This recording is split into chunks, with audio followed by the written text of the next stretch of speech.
කැරකෙන ලෝකේ වෙනස්ම විදියකට හිතන පතන අය අපිට අනන්තවත් හම්බ වෙනවා. ඒ වගේම වෙනස්ව හිතලා ගේමක් ගහන අයත් කලාතුරකින් අපිට හම්බ වෙනවා. වෙනස්ම විදියකට හිතලා ගේමක් ගහලා ගොඩ ගිය කෙනෙක් ගැන අද කතා කරමුද? එහෙනම් රැඳී සිටින්න වීඩියෝ එකේ අවසානයේ වෙනකල් මේ ඔයා එකතු වෙලා ඉන්නේ ලෝකෙ සිදුවෙන අරුම පුදුම දේ ඔබ වෙත ගෙන එන The World Eye channel එකත් එක්කයි.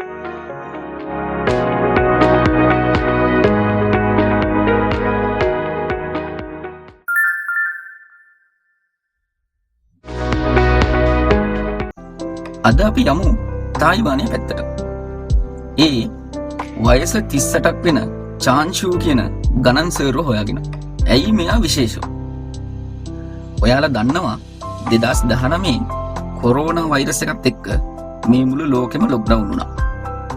මේක ගොඩක් චීනය, තායිවානය, තායිලන්තය වගේ රටවල් වලට තදින්ම දැනුණා. මොකද කොරෝනා උපන්ගේ චීනය වුණ හින්දා. ඉතින් මේ රටවල් ලොක්ඩවුන් තදින්ම ක්‍රියාත්මක කරලා මිනිස්සුන්ව ගෙදරින් එළියටවත් බහින්න ඉඩ දුන්නේ නැහැ.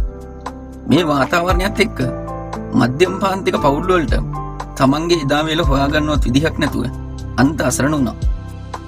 ඒ අත්දැකීම කතා කරන මේ මටත් අහන් ඉන්න ඔයාටත් අමුතුවෙන් කියන්න ඕනේ නැහැ. මොකද අපි ඒක අත්දකපු නිසා. ඉතින් අද කතා කරන මේ චාන්ෂූ කියන තායිවාන් වල ඉන්න ගණන් සර්ටත් මේ කටුක අත්දැකීමට මුහුණ දෙන්න වුණා. මෙයා උගන්නපු පාසලත් වහලා අමතර ආදායමක් ගත්ත ටියුෂන් පන්තියත් වහපු නිසා. මෙයා මෙහෙම හතරතේ කල්පනා කර කර ඉද්දී මෙයාගේ ඔළුවට හරි අපූර්ව අදහසක් එනවා.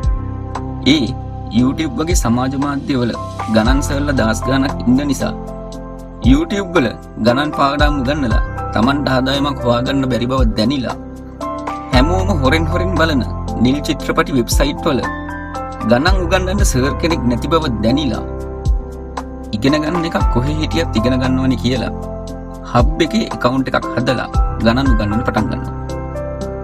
මෙයා මේකට play hard study hard කියලා wallpaper එකක් දාලා Tamanගේ account එකත් verify කරගන්නවා. කොහොම හරි lockdown කාලේ හබ් එකට එන එකා දෙන්න මේ සර්ගෙන් ගණන් ඉගෙන ගන්නවා. ඔහුම පොඩ්ඩ හිමීට මේ වැඩේ නැගලමත් යනවා. අද වෙනකොට මේ ගණන් සර්ට 13000ක ෆොලෝවර්ස්ලා ඉන්නවා කියලායි මාධ්‍ය වාර්තා කරන්නේ. ඒ විතරක් නෙවෙයි. මේ ප්‍රොෆයිල් එකට මිලියන 3ක වීඩියෝ වීවර්ස්ලා ඒකෙව ප්‍රේක්ෂකයොත් ඉන්නවලු. අද වෙනකොට දාන විනාඩි 40ක වීඩියෝ එකකට සාමාන්‍යයෙන් 20000කට එහා බැලීම් වාර ගණන් මේ ප්‍රොෆයිල් එක පසු කරනවා. මේ ඔක්කොමත් එක්ක චාන්ෂූ කියන මේ ගණන් සර්ට වාර්ෂික ආදායම ෆෝන් හබ් එකකින් ඇමරිකන් ඩොලර් 2,75,000ක් විතර එනවලු. ඒක ලංකා මුදලින් ගත්තොත් රුපියල් කෝටි 8ක් විතර ආදායම. අපි හිතන විදිහේ වරදක් තියෙනවද දන්නේ නැහැ. මෙහෙම අරුම පුදුම අදහස් අපේ හිත වලට ඉන්නේ නැති වෙන්නේ. මේ ප්‍රශ්නෙත් එක්ක අදට මං ගිහින් එන්නම්. සුබ දවසක් වේවා. මම PC කොහොල්දෙනිය.